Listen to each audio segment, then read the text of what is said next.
Daddy నేను పవిత్ర జగన్ దగ్గరికి పోతా, నేను ఉండలేను, బ్రతకలేను, నాకు 2 రోజులు అవకాశం దొరికింది, 2 రోజుల తర్వాత నేను ఉండడం లేదు, నేను వెళ్ళిపోతున్నా, నా భార్య పిల్లల్ని మీ పిల్లలాగా చూసుకోమని చెప్పడం జరిగింది. నేను అలాగ వాగ్దానం చేసిన తర్వాత నేను మళ్ళీ బెదిరించా, ఏందిరా ఏం మాట్లాడుతున్నావు అవన్నీ అటువంటి విషయాలు మాట్లాడేస్తా కావు కదా, నేను ఉట్టిగానే అన్నా, నేను ఉట్టిగానే అన్నా అని అన్నాడు. మళ్ళీ 10 మంది పెద్దల సమక్షంలో చెప్పిన పెద్దలు కూడా కోప్పాడారు, ఎందుకు అలా చేయొద్దు చంద్రకాంత్, అట్లా చేయొద్దు అంటే ఎందుకు అనుకుంటా, లేదు నేనేమి అంత పిరికోనా, నేను అంత స్ట్రాంగ్ మనిషి, నేను ఎందుకు చేసుకుంటా అని చెప్పాడు జరిగింది. తర్వాత రోజు మళ్ళీ 17వ తారీఖు పొద్దున వచ్చాడు. వచ్చిన తర్వాత చెల్లితో మాట్లాడాడు, ఏడిపోతున్నాడు అన్న అంటే, ఇట్లా మన కారు డ్యామేజ్ అయింది కదా, దానికి ఇన్సూరెన్స్ కాగితాలు తీసుకురావాలి, పేపర్ తీసుకురావాలి, డబ్బులు తెచ్చుకోవాలి అని చెప్పి పోవడం 9:45 ఉదయం జరిగింది సార్. ఆ జరిగిన తర్వాత 9:45 నుంచి ఇక్కడ నుంచి తన ఫ్లాట్కి వెళ్ళాడు. తన ఫ్లాట్కి వెళ్తే వాచ్మెన్ నాడు పిలిచిన తర్వాత తాళం చెయ్యి బాబు, తాళం చేశాను, నా డోర్ ఓపెన్ చేయండి. ఓపెన్ చేశాడు అతను. సార్ చంద్ర సార్ నమస్కారం చెప్పి డోర్ ఓపెన్ చేసి, సార్ టిఫిన్ తేవాలా, కాఫీ తేవాలా, ఏమైనా తేవాలంటే లేదు అన్నీ చేసి వచ్చాను, అంత అవసరం ఉంటే నేను చెప్తాను చెప్పి జరిగింది. అక్కడికి అతను పోయాడంట, ఇతను లోపలికి పోయి గుల్లం పెట్టుకున్నాడు, అక్కడికి చెప్పాడు అతను. తర్వాత మేము సాయంత్రం 3, 4, 5 వరకు ఏ ఇంటిమేషన్ లేదు. ఇంతమంది దోస్తులు అంతమందికి మేము ఫోన్లు చేయడం జరిగింది, ఎవరు రెస్పాన్స్ ఇస్తలేరు, ఎందుకంటే మా దగ్గర లేడు, మేము కూడా ఫోన్లు చేసిన ఎత్తుతలేడు చెప్పడం జరిగింది. మళ్ళీ సాయంత్రం 4 తర్వాత మా కోడలు గారు శిల్ప గారు ఏం చేశారు, 2-3 పిల్లల్ని పిలిపించి అక్కడికి ఫ్లాట్కి పంపడం జరిగింది. ఫ్లాట్కి పంపించడం తర్వాత వాచ్మెన్ తీసుకుపోయాడు. వాచ్మెన్ తీసుకుపోతే ఫ్లాట్కి పోదామంటే, బాబు నేను రాను, నేను తీయను, ఎవరైనా పోలీస్ కంప్లైంట్ చేశాను నేను వాచ్మెన్ని, వాళ్ళు వస్తున్నారు, వాళ్ళు వచ్చిన తర్వాత మీరు అడగండి అని చెప్పాడు. ఆ పిల్లలకు తోడి వాళ్ళు రూమ్ ఇరగొట్టనియలేదు, తీయనియలేదు. పోలీసులు వచ్చారు, పోలీసులు వచ్చి 3 పిల్లలతో మాట్లాడడం జరిగింది. మీరు ఏమవుతారని, ఫ్రెండ్స్ మేము యాజ్ పర్ రూల్గా మేము ఫ్రెండ్స్కు అన్ని వస్తే మేము డోర్ తీయలేము చేయలేము, వాళ్ళ పేరెంట్స్ మదరు ఫాదరు అన్న అక్క చెల్లి ఎవరు వచ్చినా మేము తీస్తాము చెప్పడం జరిగింది. నాకు కానిస్టేబుల్ ఫోన్ చేశాడు అక్కడ నుండి, సార్ మీరు ఎక్కడ సార్, మీరు చంద్రగాలి డాడీ అంటే, సార్ మీరు ఇక్కడ రాగలుగుతారంటే దారిలో ఉన్నారు సార్ అని చెప్పి ఒక ఫ్రెండ్ని తీసుకొని పోవడం జరిగింది. అక్కడికి వెళ్ళిన తర్వాత వాళ్ళు పోలీసు వాళ్ళు నన్ను తీసుకెళ్ళి మాట్లాడడం జరిగిన తర్వాత ఫ్లాట్కి తీసుకెళ్లారు. ఫ్లాట్కి తీసుకెళ్ళి ఓపెన్ చేయించాను. ఓపెన్ చేసిన తర్వాత నా వెంబడి వచ్చిన వాళ్ళు పిల్లల్ని దింపిపించారు. వాళ్ళు నేను ఓపెన్ చేయగానే చూశాను, బాల్కనీలో బాడీ హ్యాంగింగ్ అయి ఉంది. హ్యాంగింగ్ దింపమని చెప్పారు. వాళ్ళు ముగ్గురు పిల్లలు వెంబడి వచ్చిన వాళ్ళు దింపడం జరిగింది. దింపి ఒక బెడ్షీట్లో పండబెట్టారు, ప్యాంట్ షర్టు మొత్తం విప్పారు. ఏమైనా దెబ్బలు ఉన్నాయంటే దెబ్బలు ఇక్కడ ఏం లేవు, పుట్టుమచ్చలు చూశారు. అంటే ఇవన్నీ మనం గమనిస్తుంటే మాత్రం, అంటే హ్యాంగ్ చేసుకున్న తర్వాత కూడా మీరు వచ్చిన తర్వాతనే డోర్ ఓపెన్ చేస్తామని చెప్పి పోలీసు వాళ్ళు చెప్పారు. యాజ్ పర్ రూల్ అంటే వాళ్ళకి నేను వచ్చిన తర్వాతనే డోర్ ఓపెన్ చేశారు. ఓపెన్ చేయడం అంటే లోపలికి వెళ్ళాలంటే తనమన్నారు. పిల్లలు ఒక తను అంటే డోర్ ఓపెన్ అయిపోయింది. ఓపెన్ అయిపోయినా చూస్తే ఎదురుగా హ్యాంగింగ్ అయింది బాల్కనీలో. అంటే ఒకవేళ వెంటనే డోర్ ఓపెన్ చేస్తే చందు బతికే అవకాశాలు ఏమైనా ఉంటున్నాయా? ఇక్కడ నుంచి 9:45 వెళ్ళాడు సార్. ఇక్కడ నుండి వెళ్ళిపోయిన తర్వాత మాకు ఫోన్ చేసి ఏం లేదు, వాచ్మెన్ చెప్పాడు లోపలికి వెళ్ళాడు, డోర్ పెట్టుకున్నాడు, దాని తర్వాత నుంచి తీయలేదు. డోర్ తీస్తే బతికి ఉండేవాడు, ఏమో తెలిసేవాళ్ళు. లేకుంటే ఇది అయిపోయినాక అప్పుడే మాకు 10, 11, 12కే తెలిసేది మాకు. మేము ఈ పిల్లలు పోవడం పట్ల అక్కడ ఉండడం తెలిసింది. మేము ఈ పిల్లల్ని అక్కడ పంపకపోతే మాకేం తెలియదు, మీకు తెలియదు, మాకు తెలియదు. వాచ్మెన్కి వచ్చి ఒక్కరికి తెలుసు, వచ్చిండు లోపల ఈ టైంకి పోయిండు అంతవరకు తెలుసు, కానీ సెకండ్ పర్సన్కి ఎవరు తెలియదు.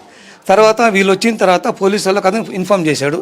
సార్ ఉదయం ఒక వెళ్ళాడు ఇంట్లోకి 502 నంబర్ రూమ్లో వెళ్ళాడు, ఇంత డోర్ తీయలేదు, దానివల్ల మీరు కొంచెం వచ్చి ఏదైనా చేయడం చెప్పని జరగడంతో 3 కానిస్టేబుల్ వచ్చారు. నేను పోయేసరికి 3 కానిస్టేబుల్ వచ్చారు.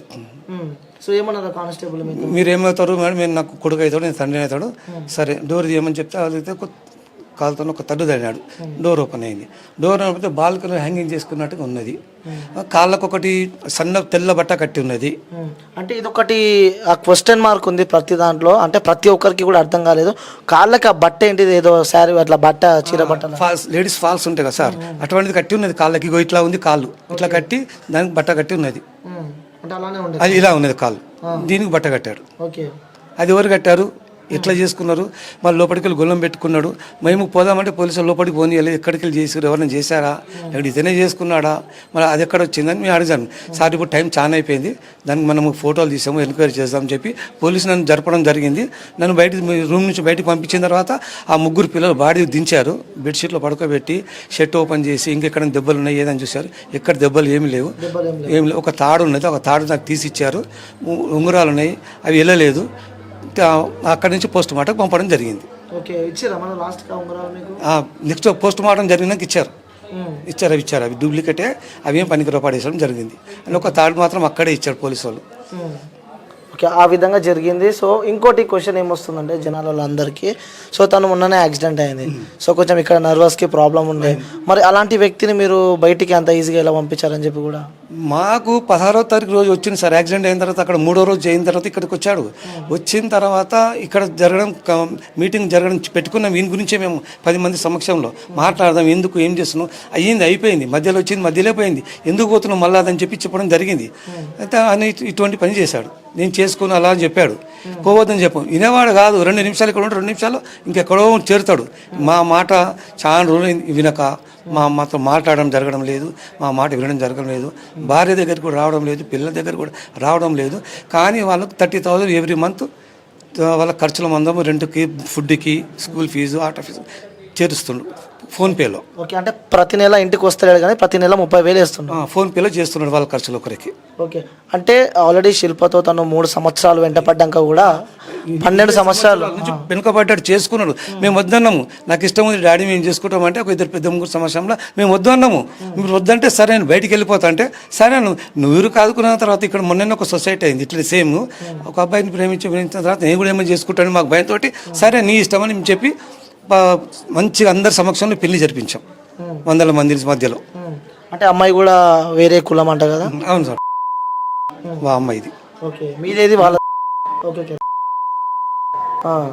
అంటే ఇంట్లో ఒప్పించి మరి మేము ఇంట్లో ఒప్పించి మరి చేసినాం. చేసిన తర్వాత ఆమెతో ఉండాలి కదా, 2 పిల్లల వరకు మంచిగా ఉన్నాడు. 3 సీరియల్ స్టార్ట్ అయింది, నువ్వు పోవడం జరిగింది సార్. జరిగిన తర్వాత ఆమె దాన్ని కొంచెం ఫ్రెండ్షిప్ పెరుగుతూ ఉంటే ఇక్కడ వరకు దారి తీసేది, ఆత్మహత్యలు 2 చేసుకోవడం.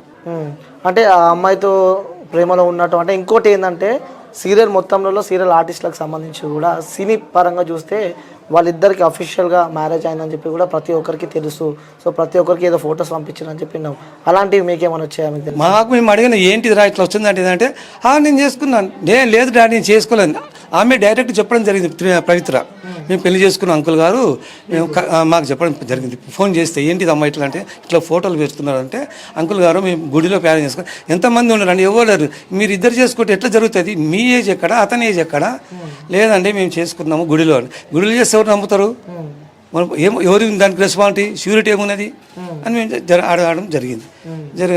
మేము మా కొడుకును మందలించారు చాలాసేపు. అది డాడీ నా ఇష్టం, మీరేమైనా పెడతారా, మీరేమైనా చూస్తారా, మాకేమైనా ఇస్తారా అని చెప్పి ఉల్టా మా మీద ఎగబడడం జరిగింది మా కొడుకు. అంటే పవిత్ర మిమ్మల్ని కలవడం జరిగింది ఎప్పుడైనా మీతో మాట్లాడాలి? మీ ఫేస్ కూడా వచ్చి సేమ్ ఈ ఫోటోలో మొబైల్లో చూడడం జరిగింది, కానీ డైరెక్ట్ ఇట్లా ఎదురు బదురు చూసుకోవడం లేదు, మాట్లాడుకోవడం జరగలేదు. ఓకే, ఎన్ని సంవత్సరాలు అవుతుంది తను పవిత్ర? 3 సీరియల్ స్టార్ట్ అయినప్పటి నుండి. మరి అప్పుడు వీళ్ళ వైఫ్ శిల్ప గారు ఏమన్నా చెప్పి ఆమె కూడా చెప్పింది, కొట్టేవాడు, తాగికొచ్చి తిట్టేవాడు, కొట్టేవాడు, చాలా హింసలు పెట్టేవాడు. ఆఖరికి ఆమె వచ్చింది, ఉండు ఎక్కడైనా ఉండు, ఇక్కడ రాక ఇక ఉంటే ఎక్కడైనా ఉండు, ఇక్కడ ఎందుకు ఉంటే అక్కడ నిమ్మలంగా మంచిగా ఉండు, ఇక్కడ రాకు ఇక నువ్వు రావడము పోవడము 2 గంటల రాత్రి 3 గంటల రాత్రి రావడం ఏంటి, కొట్టడం ఏంటి, తాగడం ఏంటి, తినడం ఏంటి అనేసి. అంటే వాళ్ళు కూడా మీతో పాటు ఉండేవాళ్ళ? ఎవరు వాళ్ళు ఇక్కడ బ్యాక్ సైడ్ రెంట్కునేవారు. వాళ్ళు మేము బ్యాక్ సైడ్ రెంట్కుంటేవారు ఇంట్లో. సో మీతో వచ్చి చెప్పడం జరిగిందా శిల్ప ఎప్పుడన్నా ఇట్లా ఎప్పుడు ఇబ్బంది పెడుతుంటాడు టార్చర్? ఈమె మాకు దగ్గరకు వచ్చి మీరు అడగరా, మీరు చేయరా అనేసి మాకు ఈమె చెప్పడం మాకు జరిగింది.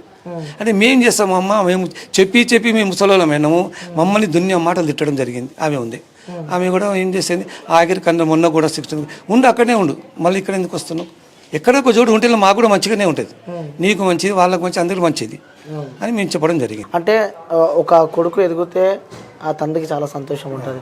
సో ఒక చెట్టంత ఎదిగిన కొడుకు, ఒక సిరీ ఇండస్ట్రీలో సో మంచి పేరున్న వ్యక్తి, సో విలనిజం ఎవరైనా కావాలంటే సీరియల్ పరంగా అతన్నే మోస్ట్గా చూస్ చేసుకోవడం జరుగుతుంది. సో అలాంటి వ్యక్తికి మీరు ఒక తండ్రిలా ఉన్నారు. సో అలాంటి విలనిజమే ఉంటుందా బయట కూడా? బయట కూడా చేస్తాడు, భార్య మీదే చేస్తాడు ఎక్కువ మట్టుకి. చాలా తాగేసి వచ్చి కొట్టడము, తిట్టడము, మాట్లాడడం. ఓకే, మాకు దయచేసి మీరు మీ ఛానల్ వాళ్ళు కానీ ఎవరికైనా చెప్పుకోవడం జరుగుతుంది 2 రోజుల నుంచి. ఆ పిల్లలకి ఏదైనా సాయం చేయమని కోరుతున్నాము.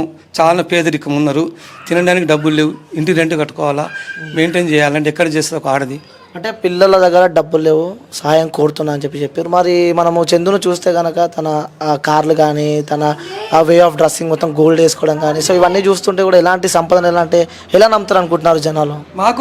జనాలు మాకు ఇస్తున్నారని చెప్తున్నారు. మదర్ ప్రామిస్, గాడ్ ప్రామిస్ చెప్తాను. మాకు ఒక 10 రూపాయలు భార్య కానీ పిల్లలకు కానీ అయ్యా అమ్మక ఇది తిను ఇది చేసుకో అని చెప్పి మంచిగున్నారని చెప్పడం కూడా జరగలేదు ఇంతవరకు. 5 సంవత్సరాలు ఆమె పరిచయం అయినప్పటి నుండి ఏదంటే ఖర్చు మాత్రం వాళ్ళకు కుటుంబానికి అయితే ఇస్తున్నాడు, ఇంటి రెంటు ఫుడ్కి. అంటే ఎట్లా అనిపిస్తుంది అంకుల్ మీకు? అంటే చెట్టంతా పెరిగిన కొడుకు మిమ్మల్ని మాకు చాలా బాధ ఉంది. మీకు చూసుకుంటాడా కనీసం? మమ్మల్ని 5 సంవత్సరాల నుంచి రాడు. మీకు కూడా అమౌంట్ మాకు 10 పైసలు ఇవ్వరు. మరి ఎట్లా మా బాధ మేము బతుకు మీద రోజు 100-200 చేసుకుంటాం, తింటాము, బ్రతుకుతాం.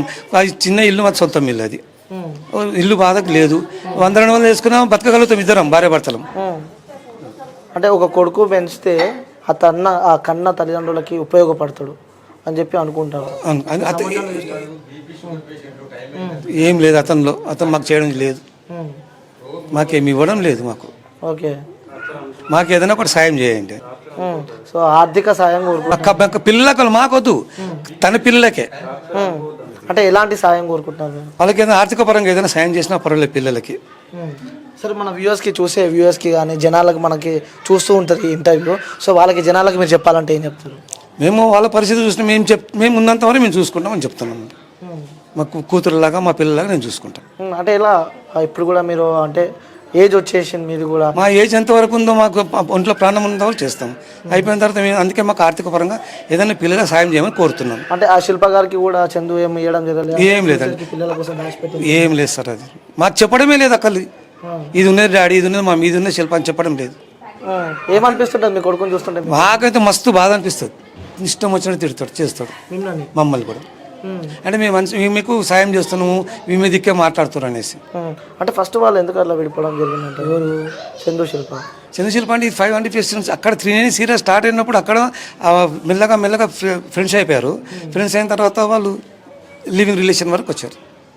ఆఖరికి మ్యారేజ్ కూడా చేసుకున్నాను చెప్పడం జరిగింది. ఏమనిపిస్తుంటారు మీ కొడుకుని చూస్తే? మాకు చాలా బాధ అనిపిస్తుంది అండి, చాలా బాధ. చెప్పుకోలేనంత బాధ మాకు. 3 రోజు తిండి లేదు, నీళ్ళు లేవు, తాగి లేదు.